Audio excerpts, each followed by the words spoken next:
Also herzlich willkommen zu dieser Veranstaltung hier und herzlich willkommen auch auf YouTube.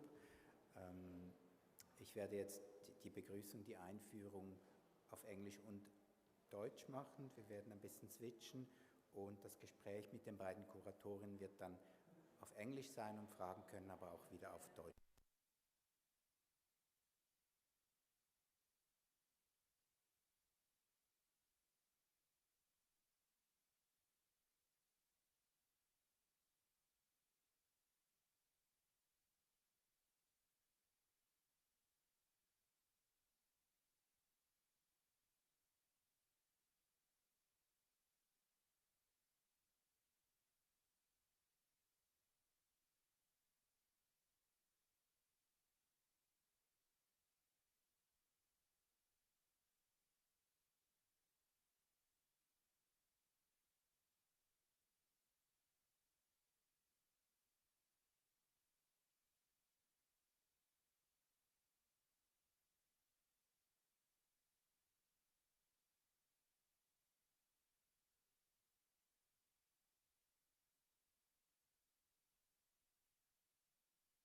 Ausstellungen ist jetzt ein Buchprojekt soweit bereit, publiziert zu werden. Wir haben heute zu Gast Anniina Koivu und per Zoom Andrea Caputo. Wir werden von Ihnen ein bisschen hören, wie dieses Projekt aufgebaut ist, was die Resultate des Buches sind und wie die weitergehende Gestalt des Projektes aussehen wird. Vielen Dank. Hallo, ich sage nur ein paar Worte auf Deutsch, weil mein Deutsch schon sehr alt ist und wirklich in diesem Thema nicht gut funktionieren könnte. Das zeigt sich bereits auch, der Titel der Ausstellung ist Die Kunst des Verbindens, was wesentlich schöner klingt, als was wir auf Deutsch vorschlagen oder auf Englisch, aber dann auf Deutsch übersetzt sollte es sein Kleber- und Schmelzverbindung. Aber als Ausstellungstitel ist es wirklich nicht gut und mein Deutsch wäre auf diesem Level. Deswegen switche ich aufs Englisch. So that was a very quick German thank you. It has been a delight and pleasure to work with you and to have our third exhibition at the Winterthur Museum. I think we were particularly excited about the invitation by now many years ago, we can say, because knowing of your material archive, and we felt that it's a wonderful match to be showing something of the U-Joints research here at the museum, knowing that you have a very good focus on this as well. I'm Anniina Koivu. I'm doing everything around design except designing myself, so that includes writing, talking, curating, and probably something else. Whereas on the screen you have Andrea Caputo, and we're doing U-Joints together. Andrea, do you want to say a couple of words about yourself as well? Sure. Hi. Well, sorry for not being with you today. But as Anniina mentioned, it's a pleasure, and it has been a pleasure and an honor to expose part of our research in Winterthur. Years ago, we were really excited about the initiative and the way it rolled out as a project in the sense that it became really specific as we like it. So the project is really about going deep into several topics related to genre, and in Winterthur you can appreciate one section, I would say, of our editorial project too, which is going to be investigated for the conversation today. Mm-hmm. And I would say if we can switch now to the presentation, so we are going to see Andrea, we're going to hear Andrea, but in the meantime you're going to see the slideshow and images of what we're meaning to do and doing with U-Joints. It's almost happening. Well, I can say that U-Joints started on the 6th of January 2018 when Andrea and I had a coffee at Barbasso. Obviously anyone who has been to Milan in the design field knows what that is. But it was a coffee in the morning. and started talking about a small project, something for the upcoming Salone del Mobile in April. And we started small, and then it just became bigger and bigger, and 3 years afterwards, almost 4, we're still on it. Do you want to tell the starting point and what we did in Milan in the beginning? 2018, when... Yeah, sure. So, well, the topic, it's, I would say it's an obsession for both. Actually, I'm not even a designer. I run architecture practice. Of course, joinery is related to that, but we deal with the joinery at architectural scale, sometimes interior design projects, and so this kind of research was something unconscious in the office since a long time. And then when we discussed the matter together, we immediately thought that for some reason, the topic was never investigated at large. So of course, as you might know, there are several books about wooden joinery, Asian traditional architectural joinery, and so on. But at the end, if we focus on the matter specifically, the joinery, it's incredibly, it has been considered as something incredibly generic and not even a matter, a topic itself. So we decided to investigate more further on this idea, and in fact mixing several typologies and also crossing scales from architecture to design and vice versa. We realized that this world is incredibly huge and almost endless. And so, well, I could say we got lost at the beginning, in the sense that it was really difficult to track and to tackle the logic behind the research. What we did in Milano after a few months after this exhibition idea was simply organizing joinery according to type and materials as well. So here you can see in the picture everything related to ropes, and so even sort of sailor's imaginary related to knots and to the way of arranging elements, similar elements. But then, of course, everything belongs to that if we talk about construction or installations. And so this is related to plumbing, this was related to also to plumbing. This is to electricity, and then, of course, we involved here a museum in Japan, which allowed us to use part of their wooden joint collection. So Milano was really a sort of overview on the systems. And so I would say half of this exhibition was really related on systems, on the way the systems are also organizing our daily life. If you think about clamps, which is, I guess, in everybody's house. At the same time, Milano was also about authorship. And so we invited, I think, something like 50 artists contributing with objects or portions of their objects in the design field mainly, and also expressing how joinery is common in design and how important it is for a designer, and not even and it's not even a topic which has to be a provocation or like an element of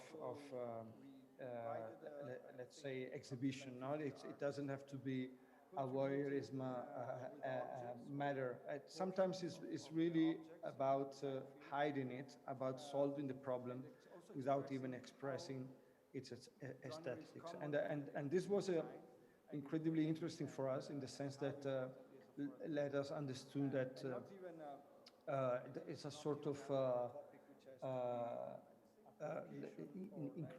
obsession for everybody, but without being expressed. And that's, I guess, the reason why we got a good coverage in terms of media, because at the end it was less predictable, maybe.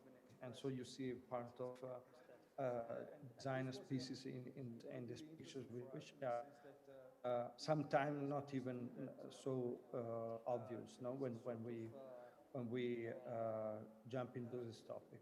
I don't know, Anniina, if you want to introduce that then Lausanne, what we did at ECAL. Yeah, what I can maybe add to this is that it started off as a kind of idea. We also said, let's do something small, whatever we managed to do in 3 months. Let's contact 20 designers and hoping that half of them will say, yes, they want to participate and contribute a joint. But then all 20 said yes, so then we kind of decided that, okay, so now we can have more. We found a larger space and so on. At the end, we had 50 designers, and it's not 50 because we wanted to reach 50. It's more that we had to stop at some point, and it happened to be 50. So the exhibition grew and grew and grew, learning by doing that there was a lot of interest, that, you know, we had somehow hit a nerve. And that's why I think it was, to both of us, very surprising somehow how successful it was. What's interesting about it as well is that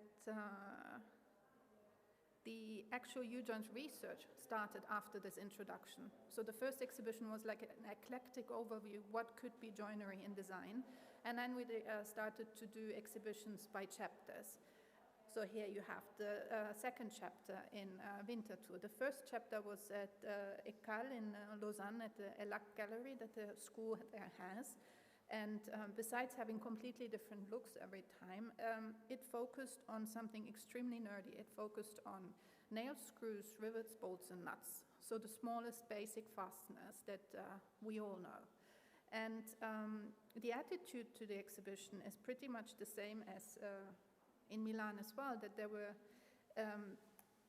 the actual joint. So we had enormous amounts of screws and bolts, like in this case, it's these incredibly beautiful screws that are used from skateboards to motorcycles and so on, for anything for tuning and for pimping up your bike. And you can see how much attention to the beauty of such a screw is given. In this case of the exhibition, and also in Milan, and hopefully also here in Winterthur, is that having the mix from the actual joint next to an application, like here you have Ron Arrad's chair, for example, hopefully also teaches the eye to somebody who might not be a designer to search for the detail, because at the end, if something is really well made, the beauty is in its detail. I mean, it's already a quote by Charles Eames, who was really reminding everyone that good design can be found in the excellency things are being done. So hopefully the exhibitions that we're doing are helping to focus the reader or the visitor to look closer and not to, let's say, the Instagram move, 1 second, I like it, thumbs up, thumbs down, or heart, or whatever it is. But, you know, take time to look at things. And then we come to Winterthur. Andrea, shall I give this to you? It's already a quote by Charles. Yeah, well, Winterthur for us was challenging in the sense that glues and adhesives are fascinating for sure, conceptually as a joinery, but if you agree, incredibly difficult to represent, in the sense that at the end it's all about, it's mainly about chemicals, and so it's mainly about a process which is, I don't want to say abstract, but at least not so explicit. And so we decided to organize the exhibition according to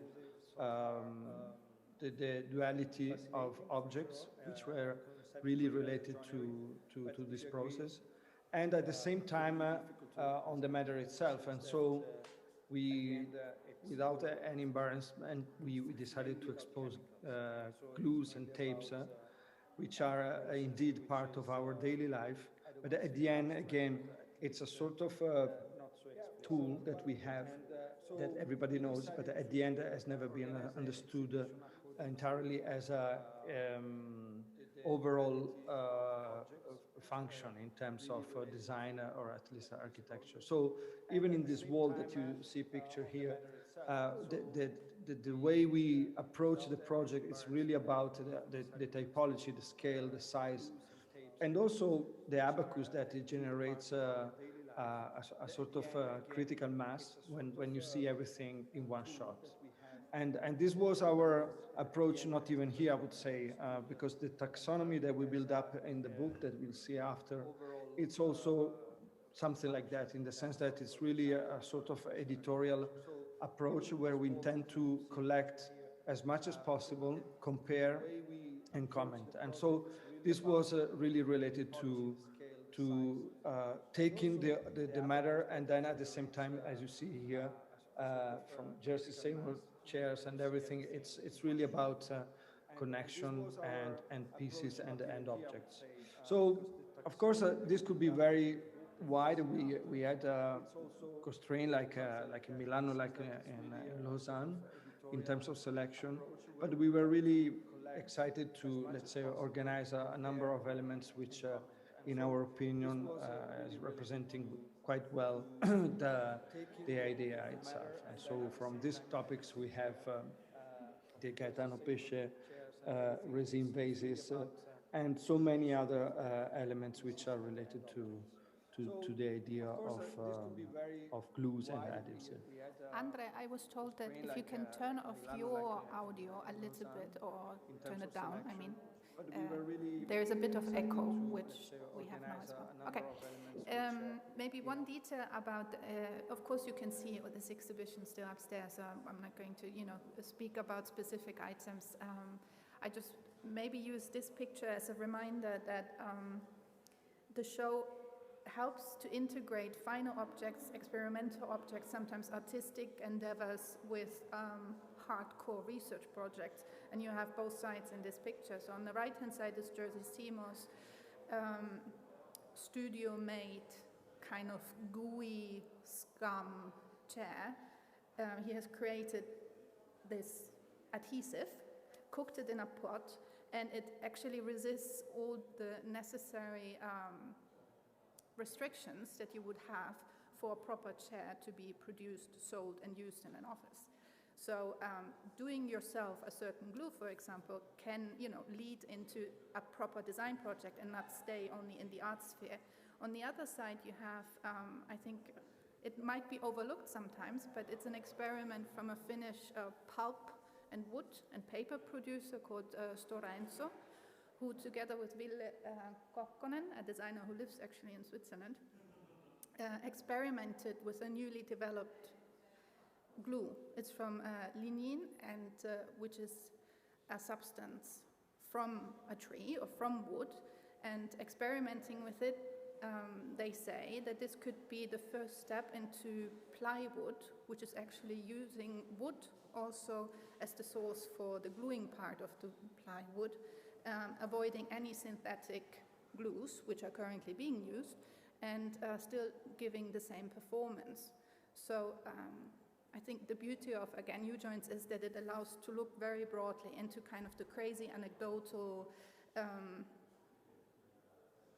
artistic solutions, as well as to the ongoing research projects from academic spheres or science. And then we were supposed to be in Helsinki. As you can see, it has been delayed, so COVID hit also there. But the next chapter is going to be on show Knots and Knits in Helsinki. So it's all about weaving, interwoven, knitting, knotting, lacing, crochet, and so on. So hopefully, if anyone can and want to go to Helsinki, it's going to be there from next summer onwards. And then comes the book. Andre, do you want to give a few words on the book, or shall I start with the numbers? Yeah, no, sure. Well, the book, I could say the book has been always our final target, in the sense that we didn't just collect objects, but we also collect the experiences from designers, memories, anecdotes, and also interviews. And so we immediately realized after Milano that sooner or later an editorial project wouldn't be the best way to, let's say, consolidate all this research in a physical volume. And in fact, the volume became a manual, and our idea of the book, it's a manual. It's a utilitarian object, possibly helping designers, architects, but even anybody interested into this topic. And so it's not really celebrative in terms of the aesthetics of joint, in my opinion, but it's more like trying to showcase the process behind several techniques which are, let's say, defined in joinery according to matters that and categories which are defined by ourselves. So of course we had and we still have maybe a dilemma about the criteria, because it's not easy to, let's say, divide the logic between a mechanical joinery, wooden joinery, because a wooden joinery could be even mechanical. I mean, there's a complexity that we discussed in the last 3 years that sometimes also generated a sort of let's say confrontation with many others, researchers and designers. And so I think the project is quite open in the sense that we didn't just ask content, but with at least some of the people involved, we opened a dialogue about a topic which was not so easy to define in its form. And so what can I say? The book, it's a massive project of 1,000 pages, which it was organized according to this main categories. So I don't know, Anne, if you want to go through it. So maybe one word on the specs of the book. It's going to print very soon. We did a Kickstarter campaign as well, and we promised the entire world to have the book out by Christmas. That's not going to happen because we fell victim, like so many others, to the shortage of paper, which is happening worldwide. So that's a whole different discussion, but the book is delayed just by a couple of months. So it's there, it's just not printed yet. It's going to be, or it is. It's a pity not being able to show you this book, because we actually had planned to do a book presentation today, but it's slightly shorter than an A4. It has 944 pages. It's big. It's surprisingly not heavy as you would imagine it to be heavy, because we were very careful, and that's, again, a paper issue, to go for a lightweight paper that's still printable and not see-through. It's the graphic design is by GTF Graphic Thought Facility, who also made the graphic design for the exhibition here and who we have worked with since the very beginning. What else? We will see through these slides how many contributors and examples and so on. I have to warn Andrea that every time we do a presentation, we kind of don't know by each other what kind of slides are in there, because you can imagine that in 944 pages there are more than 80 essays, stories and so on, so it's kind of triggering the memory of each other to know how to say something about a specific story instead of repeating always the same one. So I'm testing now Andrea's memory as well. But before we get to those essays, the book is structured in a very logical way, hoping that in this way it can also function as a manual. So the heart of it is the taxonomy, which is organized by these 6 chapters. 3 of these chapters you have now already heard of: adhesives, fusion, knits and knots, and basic fasteners. Then there is the wood on wood, so wooden joints, and then there's a vast, big chapter on mechanicals. So mechanicals, you can imagine, are hinges or springs and so on.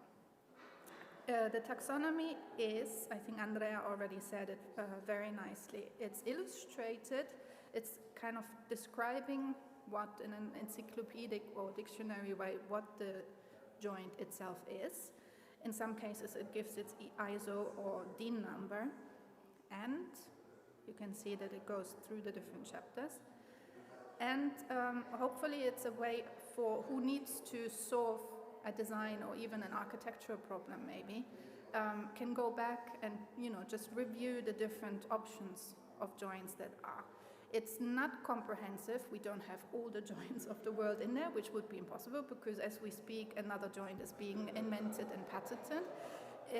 We also took the liberty to create the taxonomy in a way that we put in things which maybe exist only once in the entire world, but we find it interesting, inspiring, and worth to look at.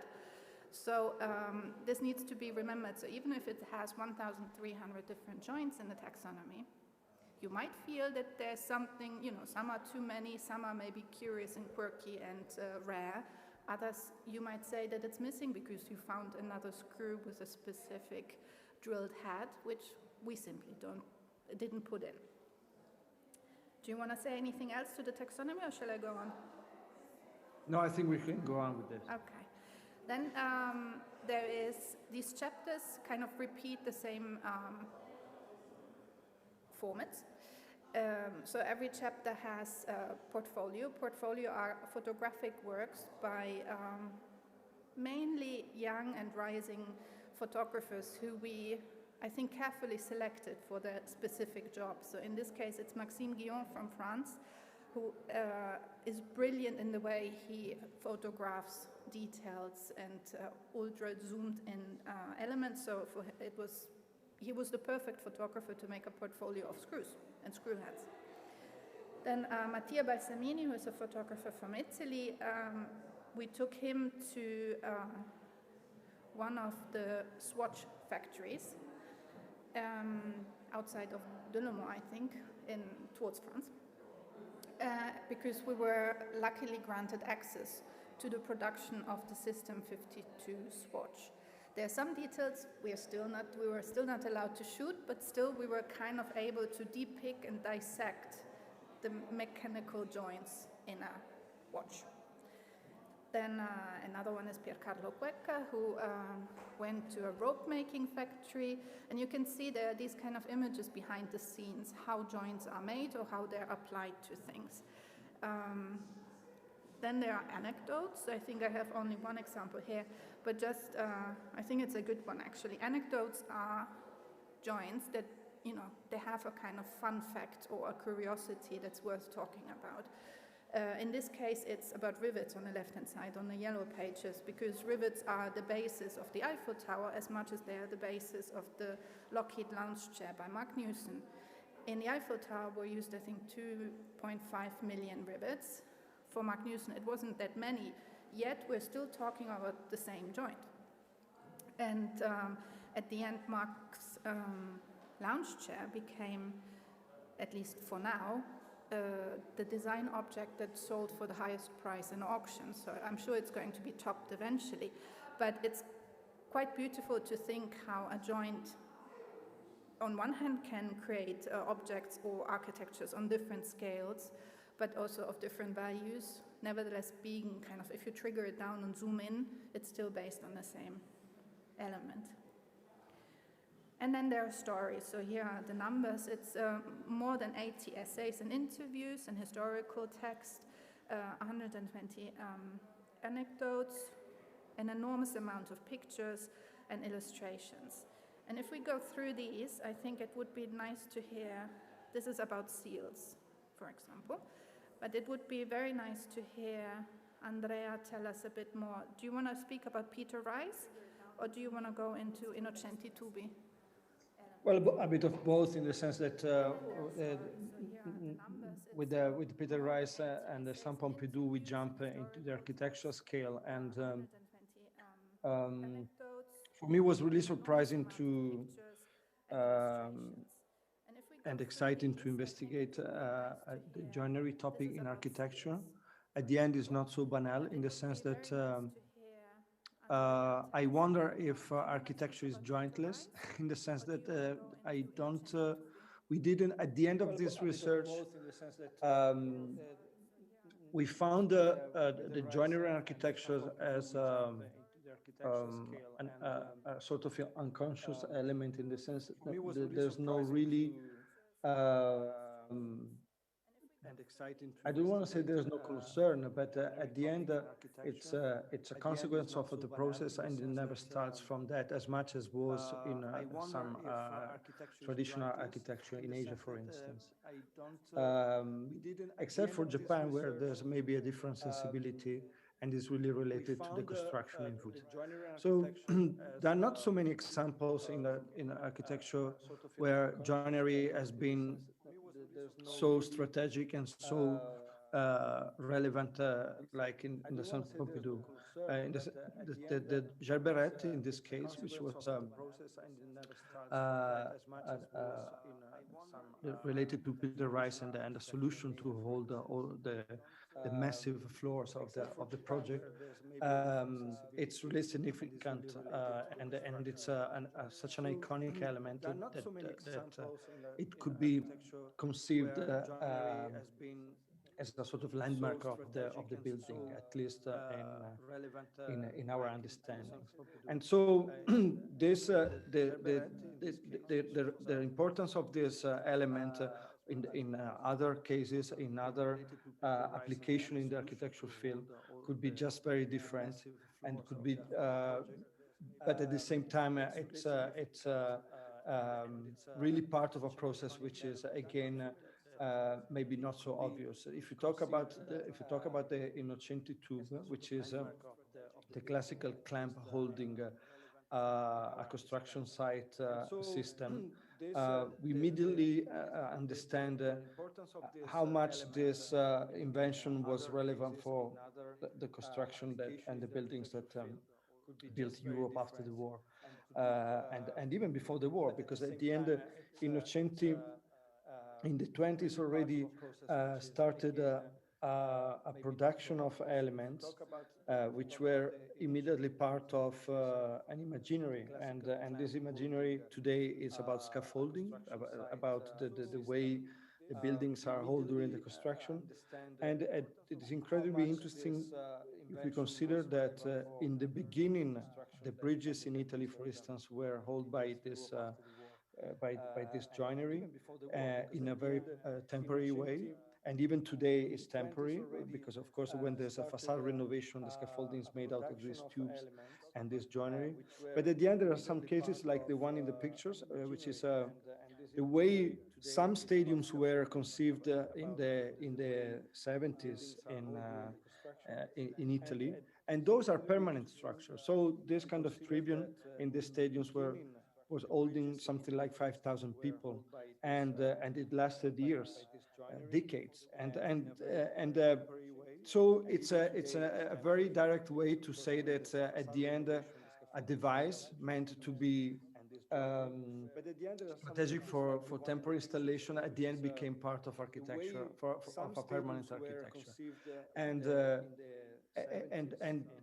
so the tubi innocenti became a sort of let's say iconic element for our book in this way, and it's even ironic because at the end they call it tubi innocenti, but it's even wrong in the sense that Ferdinando Innocenti, this engineer, he didn't invent a tube, he invented a clamp.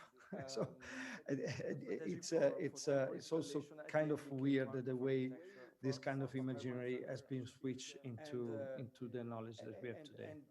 And so the tubi innocenti became a sort of to put just a slide after it is an essay which is dissecting the kind of engineering part of Buckminster Fuller, who I think is a name to everyone, but it was quite fascinating to see how our author in this case also was able to dig deep and find not only the patterns but the backside stories, and in parts also speak with people who worked with Buckminster Fuller and took on, for example, his experimentation and turned it into other objects as well. So in the historical parts, I think we often try to be as faithful as to the original source, but then also find people who, for example, lived through the innovation and invention of a joint. This is a conversation I had, luckily. I didn't think it would come about, but then all of a sudden I received, after having sent for a year, emails to various people, Instagram, Twitter, and so on, to get hold of Philippe Petit, who you might not know or remember his name, but he is the guy who walked on a high wire between the Twin Towers in New York in 1974. A movie has been made out of it, and we just wanted to speak with Philippe about safety and knots, believing that with any background from circuses and high wires and so on, there must be something to, you know, the knots that save life. That was kind of our starting point. And then after, I think, more than a year, we finally got his contact, and he just called and said, so what do you want to know? And we had a wonderful conversation about his experience and what kind of knots he uses. In the article, he recommends 5 knots because if you look at books such as Clifford Ashley's The Book of Knots, it has, I think, more than 3,000 different knots. So then you get overwhelmed, right? Again, in our book, we wouldn't be able to republish 3,000 knots, so we need to have some selection. And Philippe Petit said, really, you need to know 5. Those will save your lives in any situation you find yourself in. Everything else is kind of a complication of these 5 basic knots. And another interview that Andrea did was with Kengo Kuma about wood-on-wood joints. Any words on those? It's the Book of Knots. Yeah, well, as I said, in Japan, there's maybe another sensibility at the architectural scale. And is not, of course, just Kengo Kuma, but we could also mention, for instance, Shigeru Ban and many others. And it's really interesting how deep the process goes when we talk about this topic with them. And basically, the investigation of Mr. Kuma on the joinery started when he moved this office out of Tokyo due to the economical crisis, and his practice was actually based more in the countryside. And it was in that territory that he discovered an artisanal methodology on this wooden treatment and craftsmanship. And this was, in the interview, he says that this was very inspirational as a way of conceiving the building infrastructure. So at the end, it's really about generating a sort of architecture which is also crossing engineer. Because as you can see even from these images, the way the joinery in some of his buildings are organized is not really considering anymore the idea of a building as a structural system and as a scheme, as a facade. But it's an incredible integration between the two. And so it's even a sort of a cross-professional exercise where architecture and engineering, structural engineering meet. And so the interview was really about this way of proceeding, which is kind of natural in Japan. But as you might know, Kengo Kuma built really a lot outside Japan too. And not just in Asia, but even in Europe. And so I was really curious. And in fact, he told me that in other countries in Europe, the struggle was really about the knowledge of artisans, of producers, of developers about this kind of methodology. And even in small projects, I think the one on the top left is Milano. It's really about didactic. It's really about letting the students and the people installing these elements understanding the way of doing it. And for me at least was a revelation, because of course even as Italian I was educated in Italy, and this kind of logic it's not really or at least in my experience, was not really present and understood. It's really about... and now you have seen two examples which myself and Andrea followed. So two people we interviewed. Of course, a book of 944 pages it's not our book in terms that we wrote it. We worked with a group, I can't say team, with a group of experts in the fields, journalists, scientists, architects, designers, design writers, etc., biologists, and so on, who all together contributed to the book. So in this case, for example, it was Sina Sorab, who is a designer and writer from New York, just relocated to Madrid, who wrote a fascinating piece of the story of the cable tie, because we know the cable tie for its purpose of holding together cables, and we remember, I'm sure you all have seen these warehouses full of servers and with millions of cables going back and forth, so the cable tie has a very functional purpose to it. But then in his essay he also reveals and tells very carefully how the cable tie became the handcuffs, kind of the quick and easy handcuffs mainly used in the US, but I think all over the world by now. So it's quite interesting how he also not only tells the history and the origin of it, but also the move how, you know, something from purely cable-driven joints becomes a whole different social object. Then there are these shorter essays, for example, Hattie Judah, who is an art and fashion critic from the UK, wrote a wonderful story about the zip on the Rolling Stones LP cover, Sticky Fingers. You know, we could almost say that this is kind of an anecdote, but it's not. This is just a page from an article about Oldenburg, the artist, Klaus Oldenburg, who you again probably remember has done these massive sculptures of objects, whether, you know, cakes and what else are there? Hold on, it's, what do you call them now? Scissors and so on. But he also made quite a few screws. He also made quite a few drawings and off screws, which were not produced, as well as this kind of deflated plug and so on. So again, it was an art historian who has worked closely with Oldenburg, who put together the sense of reproducing joints in the artwork of Oldenburg. Then we went again to other factories, and then just a quick overview of some of the articles in the glue chapter, knowing that we are here in winter tour. So there's some light-hearted stuff like homemade glue recipes with glitter, without those kind of slimy things that all the kids do in their parents' kitchens, but also anything to be used for cosmetics or for actually holding things together, replacing glue if you can't put glue, how do you call it, papers or stamps and so on. And then, of course, glue is, you might not think of it right away, but it is very important in architecture. It has also often been criticized for being too dominant in architecture. Andrea, this goes to you again. Yeah, well, it's related to what we also mentioned before, in the sense that in the end, it could be unconscious or it could be less relevant, but at the end, even architecture and glue, they deal according to a methodology which is basically invisible.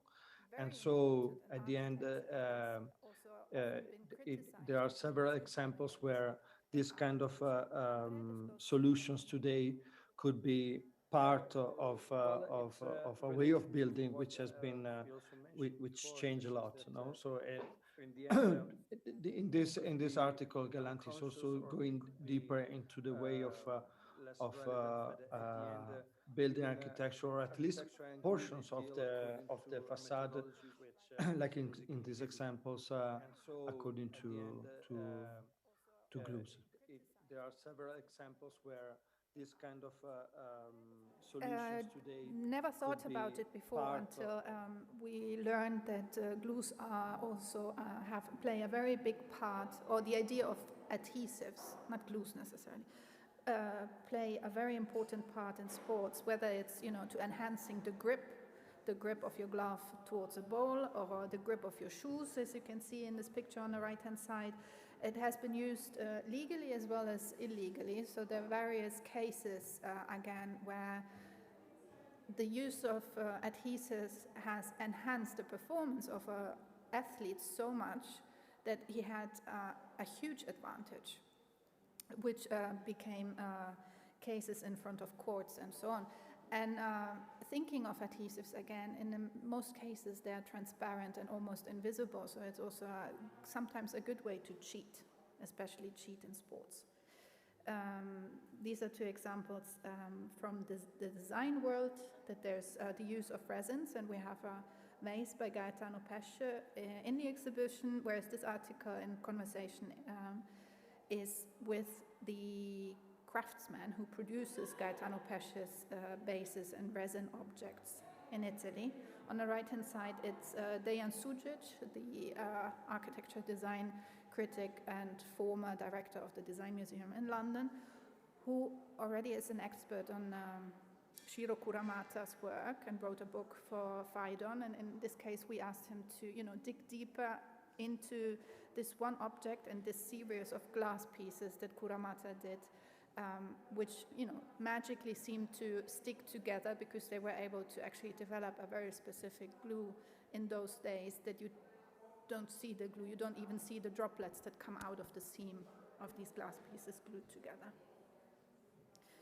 So you can see the diversity, how already glues can jump from one place to the other. On the left-hand side, you have just a double page from an article which speaks about papier-mâché and how a revolutionary gentleman called Bielefeld decided to, or wanted to create an entire village in Australia out of papier-mâché. It never happened, but our author was able to find these documents that this story actually had happened and had existed, even only as a kind of dream of a papier-mâché village in a dry area. And on the other side, you have what we already mentioned about plywood. It's the history of plywood, how plywood is being done, what kind of glues are being used, and how that, again, revolutionized furniture design. I mean, we can see it already here, that there are pieces in plywood. And then, again, some anecdotes. So I think we're coming to the end. We can leave some space for questions as well. Maybe one thing that this list is not complete. I realize I took a slide which is already half a year old. So if anyone feels not to be mentioned, it's an old list. But as closing words, Andrea, what would you like to say? It's a never-ending project, but we're trying to bring it to an end, right? That's also my question, in the sense I don't know if this is going to end here. There are several part of the project itself which could be developed further. What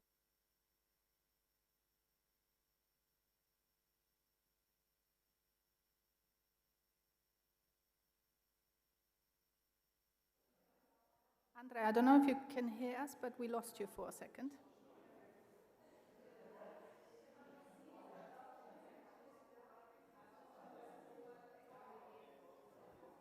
Oh, okay. We found you. Sorry. I hope that the project is going to become the beginning of a way of collecting more stories and examples.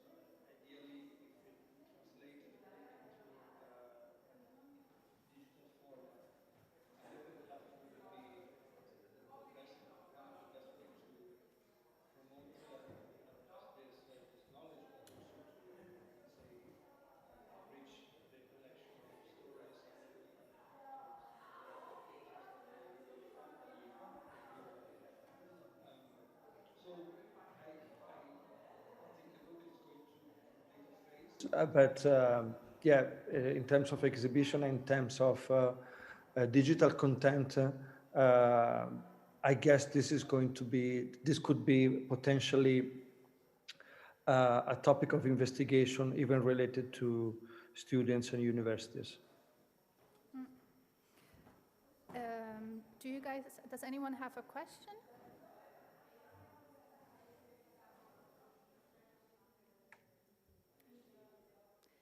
There's silence in the audience. Now, unfortunately, we can't ask anyone online, as it's YouTube, to shout out questions.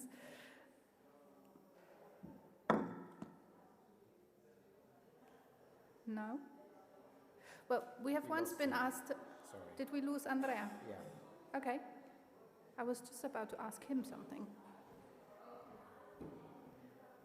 Well, we were once asked, why are we doing a book?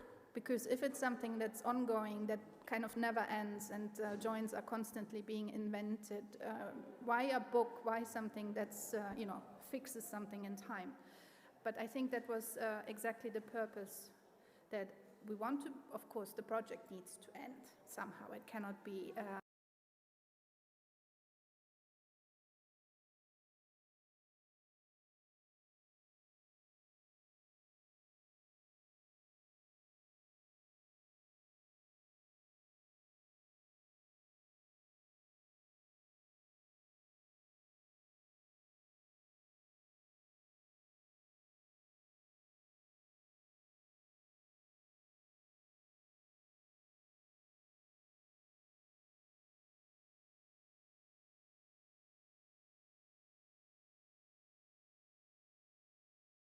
project, and it can be recognized as such. That was my question to Andrea, which I answered now myself. Don't know if you have anything else, or we can leave it at this.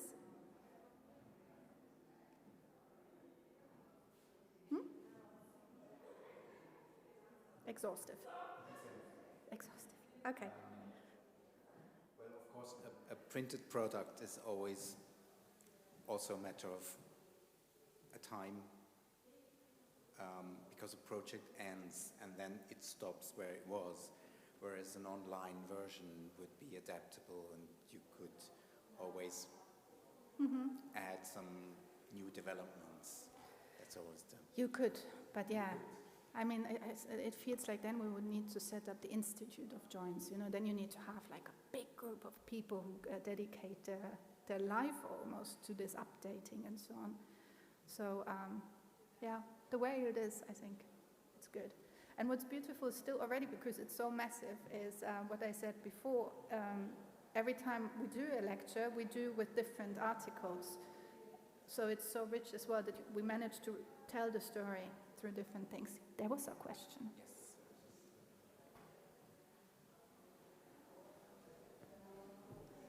Yes.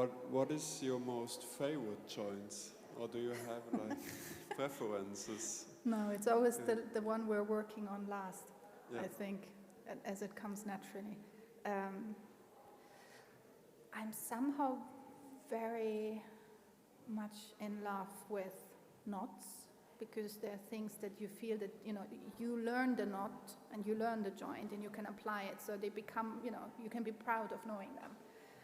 It's not something that you go to OB and you buy and then you solve a problem. I kind of like this attitude, and also because of the stories we have for knots, I think they're quite beautiful. But then if you think of hinges are amazing, what they allowed us to do in history. Before hinges were there, our lives were particularly complicated.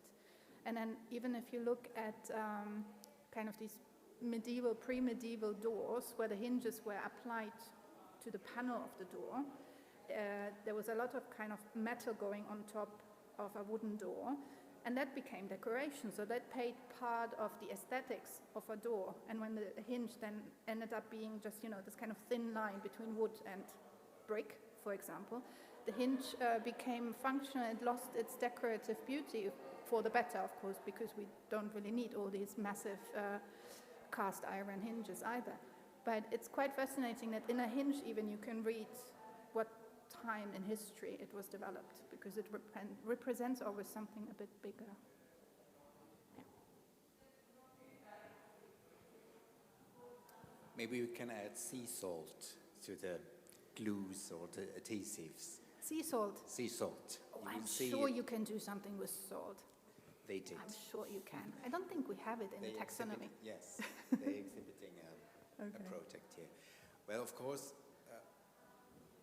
putting together a book or curating an exhibition is always a selection. That's what we experience with every project we make. As soon as you present your project, then you have so many voices. Oh, you should have done this, you should have chosen this and that. So it is a question of the author. It's a selection, so I think. Yeah, and making a stop. And making a stop. You just have to stop at some point. Yes, because you could have made 1,000 pages, I think. No, it was actually out of practical reasons as well, because at some point it becomes almost impossible to glue a book. Yeah. So, you know. Adhesives. Okay. Good. So, Okay. if there are no more questions, thank you very much, Thank you. Anniina. A last word about the book. So we're waiting for it, and Well, officially it's going to be, I have to go like this because we are in the hands of a global mechanism of paper transport. So paper has been delayed by 4 months, sometimes even more. We have ordered the paper, it's on its way, the book is going to be printed and so on, and we hope to launch it officially at the Salone in April. It's going to be available before that, I'm sure, but let's say now that's sort of the next date in order to make an event, if I may anticipate that. And Andrea is not here, but he's going to be appalled that I gave it away now. But yeah, it's ready, it just needs to be printed. Okay. but in that case, thank you very much, Anniina. Thank you, everyone. Thank you to Andrea. Thank you to the audience. The book will be ready very soon.